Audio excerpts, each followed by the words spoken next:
Hello everyone, here we'll be discussing 2.1, which is a discussion on the tangent and velocity problems. Now before we even begin to discuss what tangent means, we first need to talk about a more simple idea called a secant line.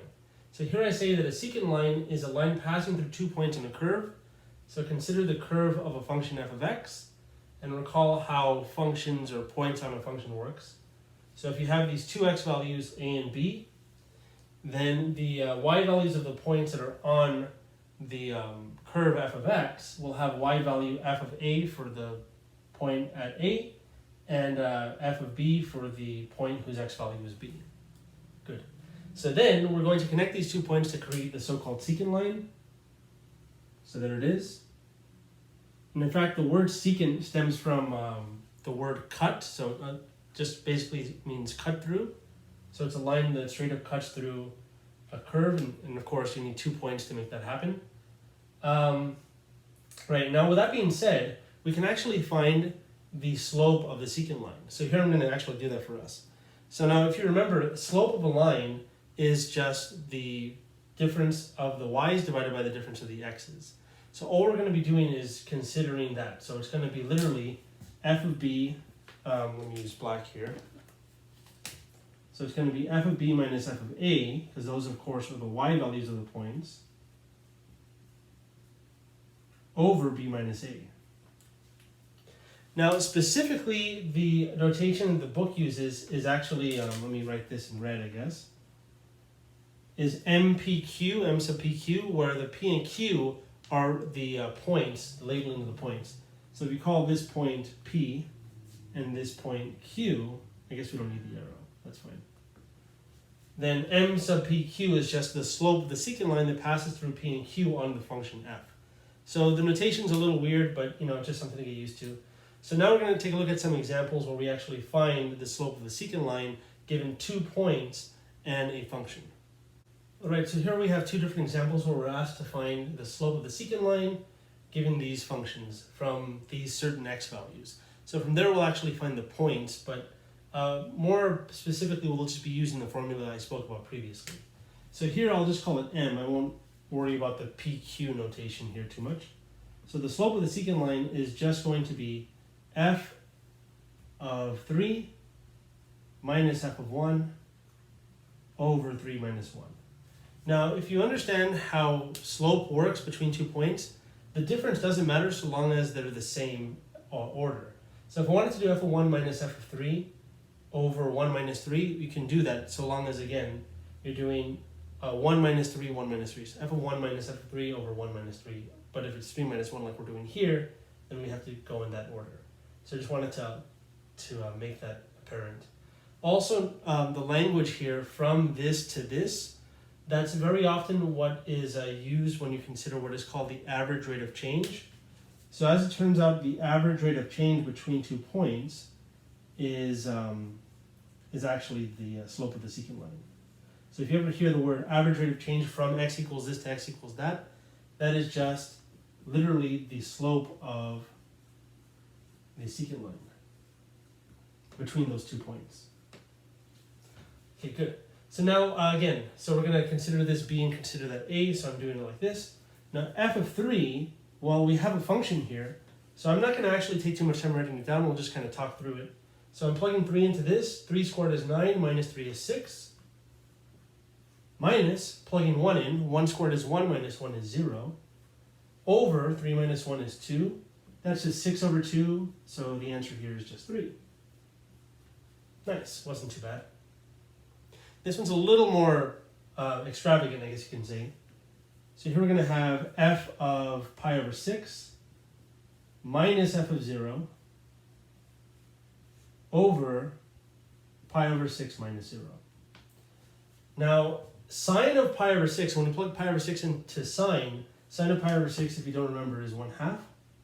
Minus sine of 0 is also 0, as it turns out. Over pi over 6 minus 0 is just pi over 6. So this is just 1/2 over pi over 6. So recall how you divide fractions, just multiply the top by the reciprocal of the bottom. So we'll end up with 1 over 2 times 6 over pi, so that's going to be 6 over 2 pi, which actually reduces to 3 over pi. So that's kind of a nice exact answer here. Great. And now we're going to take a look at finally the tangent line, and we'll see that it's pretty similar to the idea of secant line, only we have to consider something called the limit, which we'll discuss in more detail in later sections. All right, so here I say a tangent line is a line that is so-called just touching a curve at a specific point. Now this idea of just touching is a little hard to describe, but there's only one tangent line at a particular point for a given curve. So for instance, let's take a look at this curve f of x, and let's focus in on this x value a, and let's kind of draw the point on the curve like this. Of course, its y value, as we saw earlier, is just f of a, so that point is a comma f of a. Now what will the tangent line look like? It is a line that only touches this point on the function in this local spot here. So it can still pass through the curve other places, but specifically here, it's only going to just touch the function itself. So that is kind of what I see as being the tangent line. And notice if you extend this line, it indeed passes through the function elsewhere, but that's okay. So only what we really care about actually is that it just touches it at a particular point. Now this point is what is known as the point of tangency. It's a point of tangency. Okay, and there again, it's a little hard to describe, but there are a few ways you can kind of think about tangent lines. Something that I often like to tell students is that if you kind of consider drawing with lines to describe curves, and artists sometimes do this actually. So instead of just drawing like some particular curve like this, let's say they're drawing a mountain or something, or a guitar or something that has curves. They're not just going to do it freehand. They may if they're super skilled. But usually if you're estimating a curve by lines and then you can touch it up later, instead of doing something like this, you would draw straight lines to describe that curve. And we actually end up getting, of course this is a rough sketch before doing the touch-ups, and that's from an artist perspective. These lines are tangent lines to that curve once that curve would be created. So it's something to kind of get an idea as far as what tangent line means. It really describes the direction and the curvature of the line at that point. So of course, what we're basically trying to do is find the slope of a function even if the function is in a line. And that actually cannot be done because, as it turns out, slope is something that is very key to lines only, and it's kind of like the key to unlocking all knowledge of lines. So if you recall back in algebra when we discussed lines, basically once we knew slope, game over. We knew everything there is to know about lines. It's all under the idea of slope. So if we can only find out the slope of a curve, any function really, then we can possibly have a better understanding of what functions do and how functions behave. But to do that, what we're going to do is we're going to estimate them by these tangent lines. And that's kind of like the grand scheme of what calculus 1 is, really. There's actually a little more that'll come into play beyond just tangent lines, but I'm just trying to give you a little bit of an idea. Now here I say a tangent line can be thought of as a secant line whose 2 points are very close. So notice that if we actually had 2 points, we can create a secant line, but if those points were super, super, super close together, and we kind of zoom out, then we imagine those 2 points are basically 1 point, and the secant line will look very much like a tangent line. And in fact, that's something that very often people try to imagine, and I can try to give you that idea over here, let's say. So I'm just going to create some other function. And let's say we have this fixed point, I guess we can call it P, and we'll have this other point that isn't quite fixed, called Q. In fact, we can basically label Q as Q1, and then Q2 will be closer to P, Q3 will be even closer to P, and so on.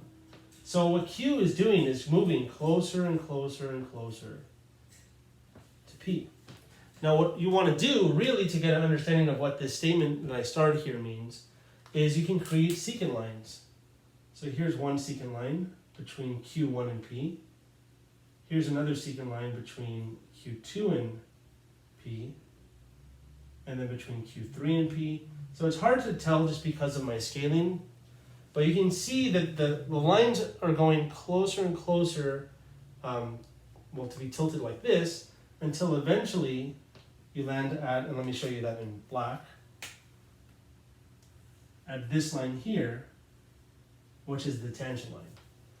So this statement's actually very important because this will actually allow us to find the slope of the tangent line based on what we know as far as slopes of secant lines. It's just the limit as one point gets closer to another fixed point. So here, using limits, the slope of a tangent line is the following. And I'll just write that as m for the slope.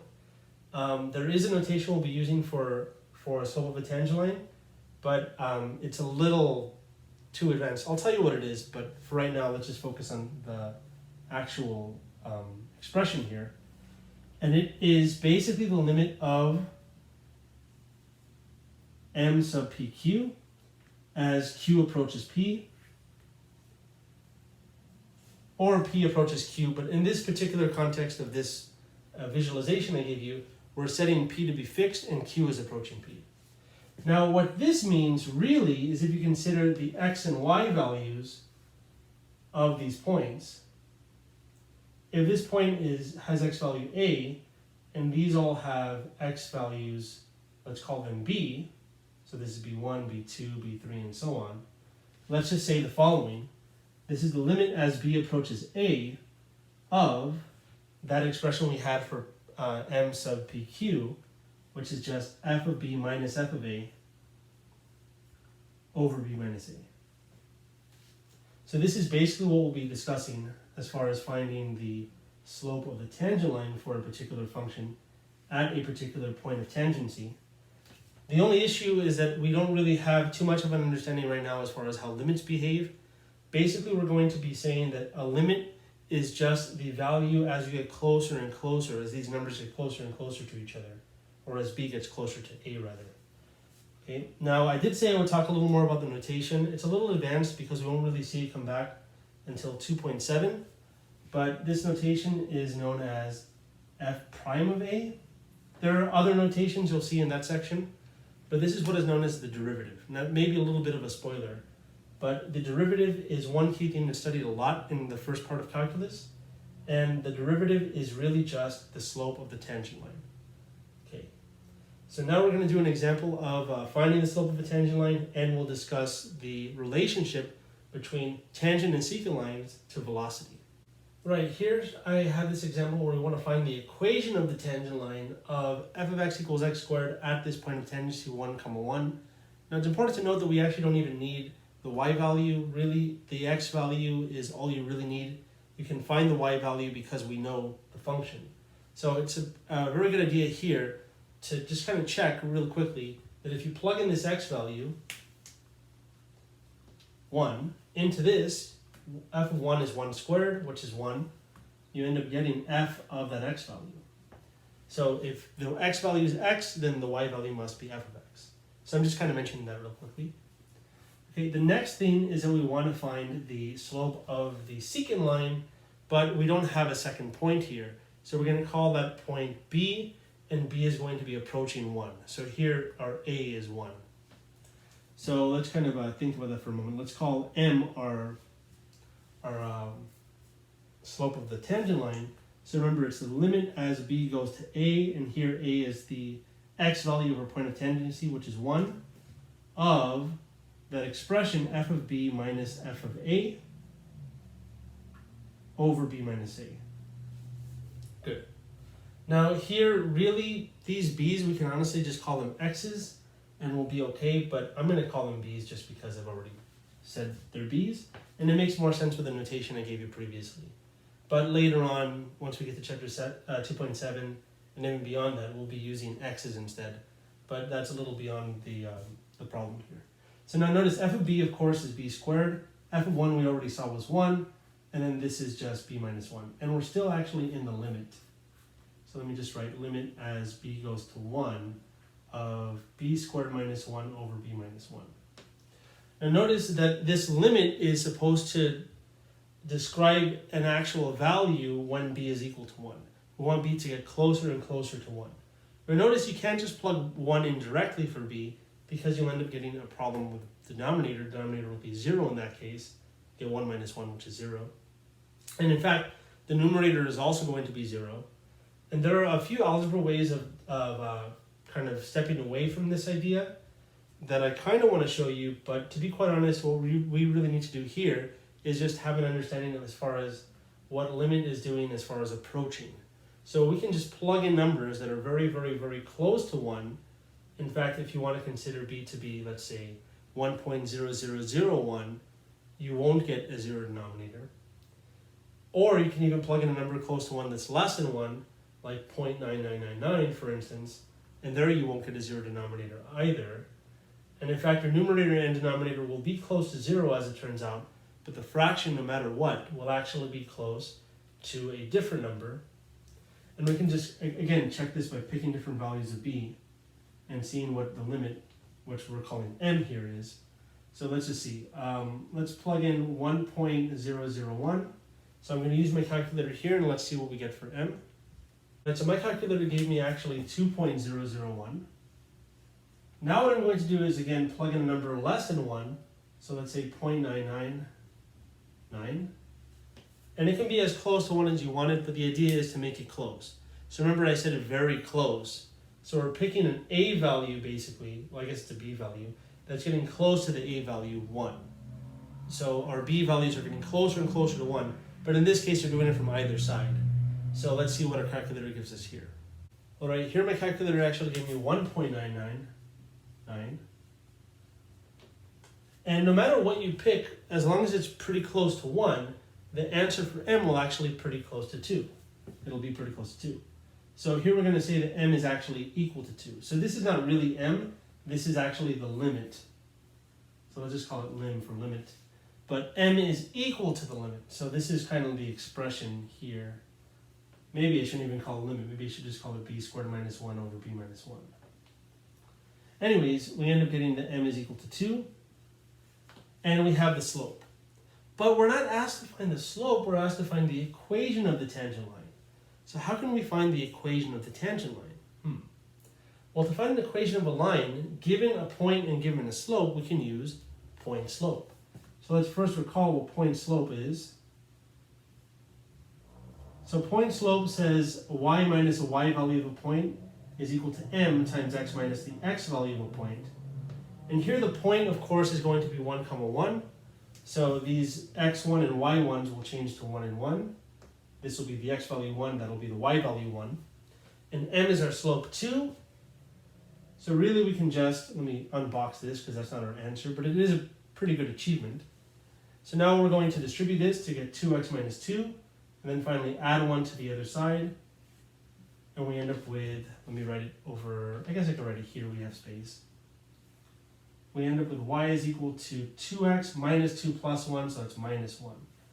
So I know I skipped a little bit of the mathematics as far as how I got this, but I think it should be enough for you to believe me that that's our answer. And in fact, if you were to graph this, it's a very, very good exercise. That if you consider graphing the parabola y equals x squared, or I guess f of x equals x squared, and looking at the point of tangency 1, 1, you'll actually see that if you were to separately graph 2x minus 1, you end up getting the same, well, not the same, but you end up getting the tangent line at this point. So remember, to graph this line 2x minus 1, you start at y equals negative 1, and it has a slope of 2. So let's see here, you would go up 2 and over 1, because the slope is, as a fraction, is 2 over 1. So you go up 2 and over 1, you land from this point to this point, and let me just show you that in red here. You end up getting this. Perfect. And that is indeed the tangent line of the parabola y equals x squared, or f of x equals x squared, at the point 1, 1, the point of tangency. Good. Then the next idea I want to do again is to describe a relationship between slope of the secant line and slope of tangent lines to rate of changes, to velocities. Because it says here velocity problems, of course. So I say here that the slope of a secant line, as we saw earlier, I called it the rate of change, average rate of change. And slope of the tangent line is actually the instantaneous rate of change. So a really good idea to get an understanding as far as what rate of change means, think of velocity. Velocity is a rate of change. It's the rate at which your distance is changing.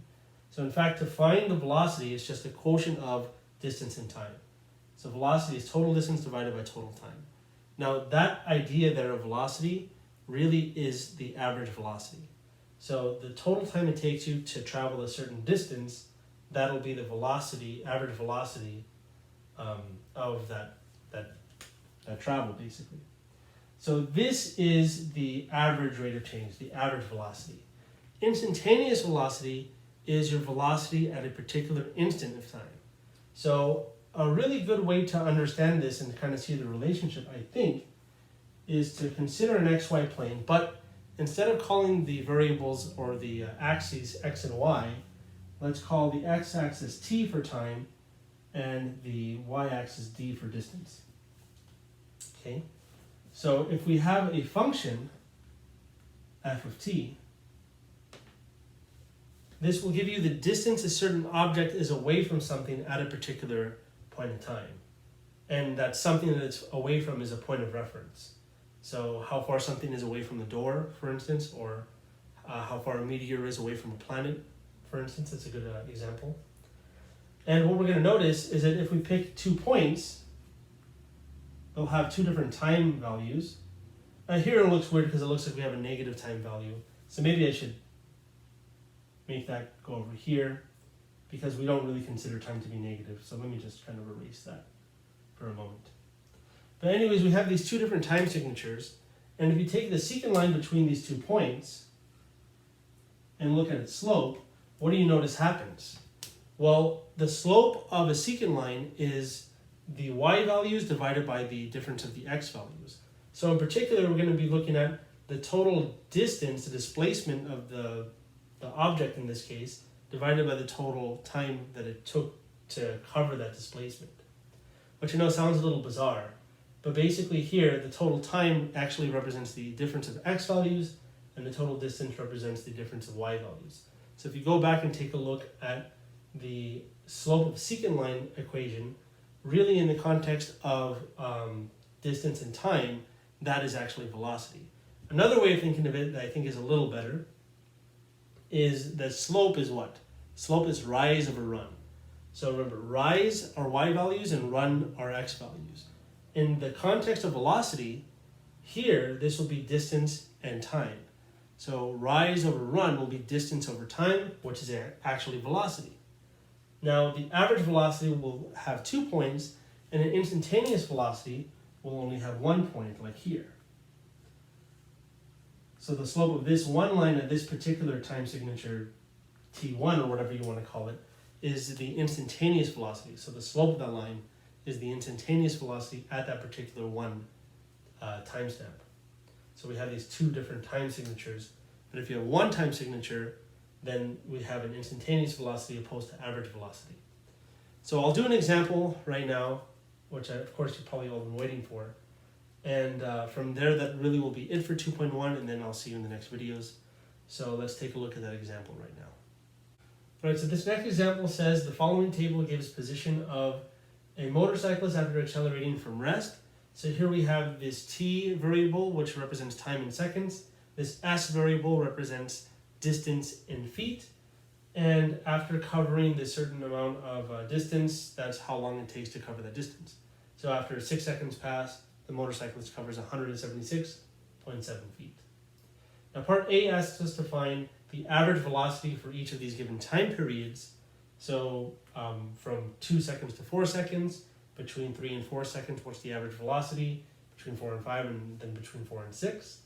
And then from there, hopefully, we can maybe gain enough traction to actually find an instantaneous velocity. In particular, B asks us to use the graph of s as a function of t to estimate the instantaneous velocity when t is equal to 3. So I obviously don't have space to do each of these here, so I'm going to erase B and then we'll actually begin doing this. Obviously I'm going to start with 1. I don't even think I have space to do all of these 4 and 1s. I think we'll just do them one at a time. So in fact, let me just erase this here, and let's begin part 1. And I'll redo B after we finish part A, of course. So for part 1, notice all we want really is average velocity, which is just the secant line, the slope of the secant line. So we can call it V for velocity. But remember, it's average velocity. But that's okay. We'll just call it V. So V in this case is going to be F of, well, it's S. So I guess we'll call it S of 2. Well, we want to go from 2 to 4. So let's do S of 4 minus S of 2 over 4 minus 2. Now remember, if you do S of 2 minus S of 4, the denominator must be 2 minus 4. And you'll still get the same answer actually, but I'm just kind of keeping it with the notation we saw previously. Okay, so now what's S of 4? S of 4 is the distance that we cover after 4 seconds, which is 79.2. Similarly, S of 2 is 20.6. That's the distance corresponding to 2 seconds. Over 4 minus 2 is just 2. And we'll have to use our calculator here to find the difference between these two. So I'm just going to do this live, I guess. 79.2 minus 20.6. I got 58.6. And dividing that by 2, I get 29.3. So there we go. So that's basically how we're going to be doing these. So I'm going to write my answer down here under 1, and then I'll continue for 2, then 3, then 4. Right, so this is the answer we got previously for part 1, but remember that this is slope, but it represents velocity. Now, the velocity will be in a unit that is distance unit divided by time unit. So in this case, it's going to be feet over second. So I'll just call this feet per second. So FT/S, feet per second. So now with number 2 here, we're going to, again, this is from 2 to 4, this is from 3 to 4. So our velocity here will be S of 4 minus S of 3 divided by 4 minus 3. And the good news here is 4 minus 3 is just 1, so we're just dividing by 1, so we'll just get the numerator only. Now S of 4 was 79.2 as we saw previously. S of 3, though, is the S value at t equals 3, which is 46.5. And let's subtract these. Let's see what we get here. So I got 79.2 minus 46.5, and that gives me 32.7. So this is 32.7 over 1, which is just 32.7. So I'll just write that in red right here for our answer. 32.7, and again, it's feet per second. And now we'll move on to part 3. Right, so 4 and 3, I'm actually able to write in the same space here. And I'm just speeding up the process by writing and getting started for us already. So 3 is asking us to go from 4 seconds to 5 seconds. So the velocity, average velocity here, will be the distance at 5 minus the distance at 4 over 5 minus 4. Now again, much like the previous part 2, 5 minus 4 is just 1, like the denominator for 4 minus 3 was 1. Here, the S of 5 and S of 4 values will be 124.8 and then minus 79.2.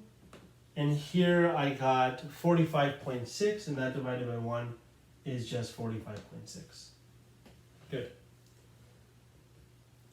And now for part 4, again, S of 6 is 176.7. Minus S of 4 is 79.2. So you kind of get an idea of how these problems really are handled. And then 6 minus 4 is just 2 here. So this difference will be divided by 2. The difference is going to be 97.5, but then dividing that by 2 gives us 48.75. So again, I'm just going to write my answers in red above, just kind of as a formality, I guess.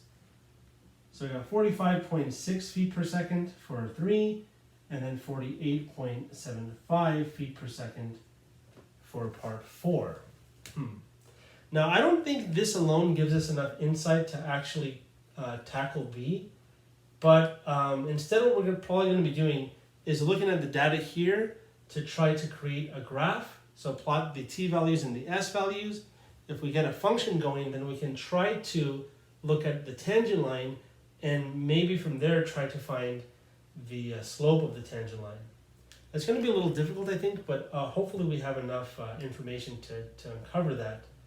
Now, the only value here that we have that even involves 3 is part 2. But notice that I don't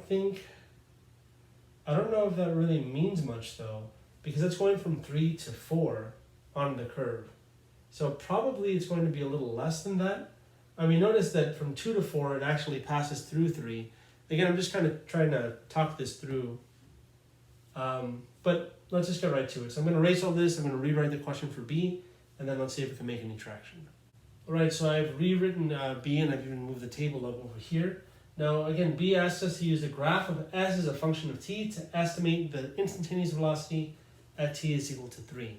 So what I've done is I've actually gathered some points here, the first 6 points, 0 through 5, and I've tried to estimate the y values, but again, since they get kind of large pretty quickly, I basically created the scale by 30s, because at 5, the S value is 124.5. So a little bit bigger than 120, and then I just half that to get 60, and then half that to get 30, and estimated halfway between those to get 90. So I'm trying to make it kind of to scale here. Now notice that when you plug in 1, we get 49, not 49, but 4.5, which is almost 5, and 5 is 1/6 of 30.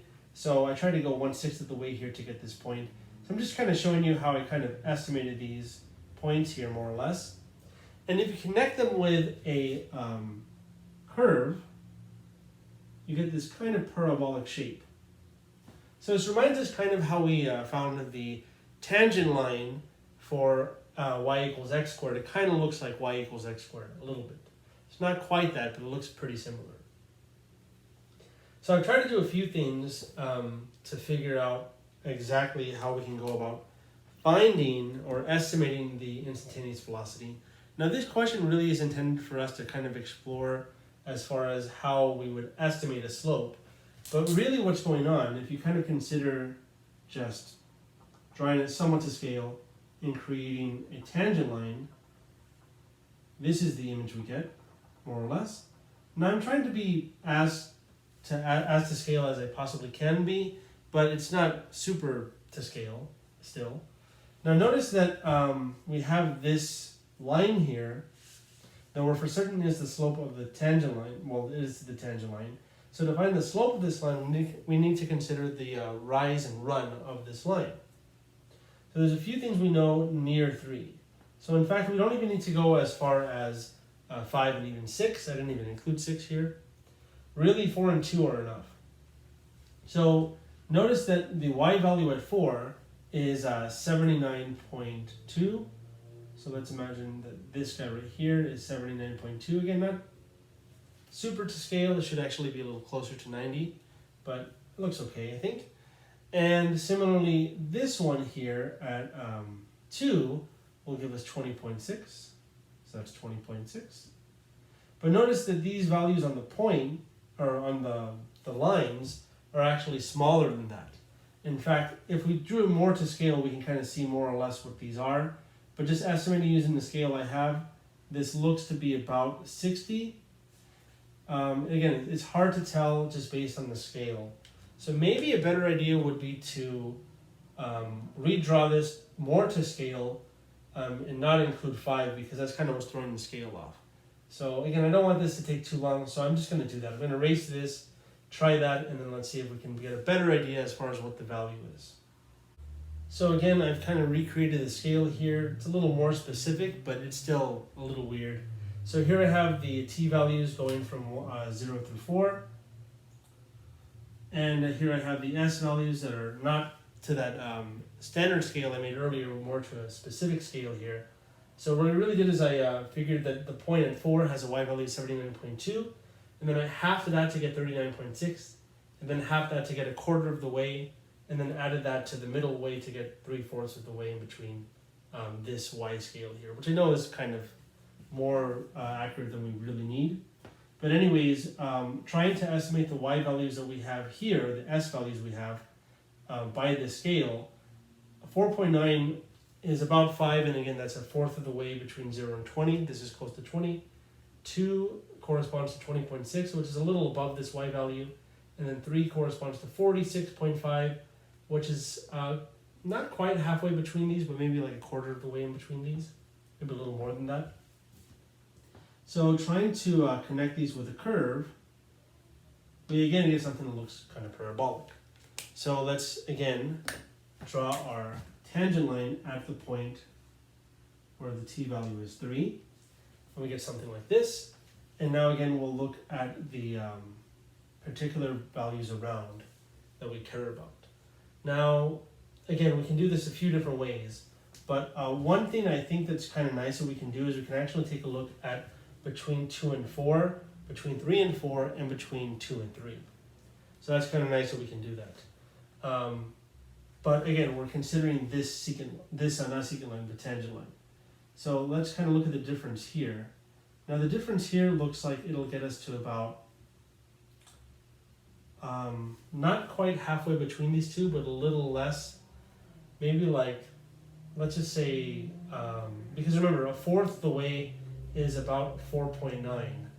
So this is a little more than that. So let's just add, I don't know, 6 or something, or not add, but subtract. So if we subtract 6 here, then we'll get that this S value is actually 73.2. So I'm just kind of picking that at random. Similarly here, notice this looks kind of slightly above this one. This is supposed to be a fourth of the way, so maybe this is halfway. So let's say this is 10. So now look, now we have an actual triangle where we can find the height of the triangle, just subtract these two, and that's going to be 63.2. And we of course know that the width of this triangle is just 2. So really what we're doing is finding the slope by literally rise over run. So we're estimating the tangent line and then doing it that way. Now notice 63.2 divided by 2 is, it's going to be 31.6, I think. Let's see. 63.2 divided by 2, yes, 31.6. And that's kind of what I estimated on my own, just trying a few different things, that it would be about 32. So here I'm getting more or less that it is about, and it's an estimation, so we can use an approximation symbol, that the tangent line has a slope that is about 31.6, I meant to put, and that of course is our instantaneous velocity v, so let's call it v like this. Now if you wanted to estimate using other values, so for instance, using this value here, we actually know at 3, the S value is 46.5. So we can actually go a little further to get a better estimation, and we can actually look at this triangle instead here, which will have a width of 1, and now have a vertical height of what? The difference between these, so let me just do that here, 73.2 minus 46.5, and I got 26.7. So it's not quite close to 31.6. So I got 26.7. But it's still kind of in the realm of 30. That's not quite very good though, is it? But that's okay. We can also use this triangle down here. And now I'm getting a little too into it. But notice we already have these values, and that's 36.5 when you subtract 10, divided by 1 is 36. So this distance here would be 36.5. And that lines up because if you actually add 26.7 to 36.5, you indeed get this total vertical distance, 63.2. So using the top one, we get this actually as our estimated instantaneous velocity, and this is our instantaneous velocity if we use the smaller one here. And if you take their average just to get a better estimate, I believe we'll get something more along the lines of 31.6. In fact, we may actually just even get that answer alone, but I'm just going to try it here to see, well, yeah, we get 31.6. So I'm going to stick with 31.6. Again, this is a question that's more of an exploration type of question because we're asked to estimate. And this, of course, is going to be in feet per second. Perfect. So again, that's all I wanted to discuss as far as 2.1 is concerned. Really, it's just getting an introduction as far as where we'll be seeing things as far as tangent lines and slopes thereof occur later on in calculus. And what we're actually going to be doing now in 2.2 and on until we hit 2.7, where we'll see tangent lines coming back to us, is just getting familiarized with the process of finding a limit and actually calculating a limit instead of estimating it kind of like we've been doing here. So I'll see you in the videos for those. Thanks for watching. I really hope you enjoyed this. See you then.